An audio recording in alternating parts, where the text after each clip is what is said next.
ఇంటి కోడలని చెప్పేసి ఎగేసుకుని అన్ని పనులు చేస్తాం. అత్తగారింట్లో ఉండే వాళ్ళంతా మనవాళ్ళు, వాళ్ళేమన్నా పడుండాలి, వాళ్ళు పెద్దోళ్ళు, వాళ్ళకి రెస్పెక్ట్ ఇవ్వాలి, ఇది మన ఇల్లు, మనమే చక్కదిద్దుకోవాలి అని తెగ ఎగేసుకుని అన్ని పనులు చేస్తాం. మళ్ళీ ఇలాంటి పనులన్నీ చేయకూడదని నేను చెప్పడం లేదు అని వాళ్ళెవ్వరూ ఇది మన మనిషి అని అనుకోరే, అదే బాధేస్తుందన్నమాట.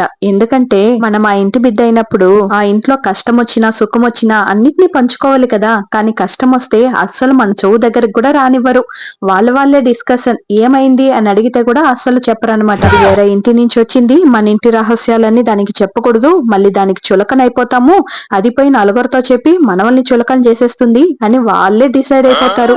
ఏమంటే వాళ్ళు పెద్ద గూఢచారి రహస్యాలు చెప్తే మేము అలానే తీసుకుపోయి రోడ్డు పైన పెట్టేస్తాం చూడు, అలాంటప్పుడే కాలుతుంది. కష్టమైన సుఖమైన పంచుకునేకే కదా మేము కూడా మీ ఇంటికి వచ్చింది, మమ్మల్ని మాత్రం ఎందుకు సపరేట్ పెట్టేస్తారు అని అనిపిస్తుంది. ఇప్పుడు చెప్పడానికి చాలా ఈజీగా చెప్పేస్తున్నాను, కానీ ఆ బాధ వచ్చినప్పుడు తెలుస్తుంది ఎంత బాధగా ఉంటుంది అనేసి. ఏమంటారు, మీ ఇంట్లో కూడా ఇలానే చేస్తారా?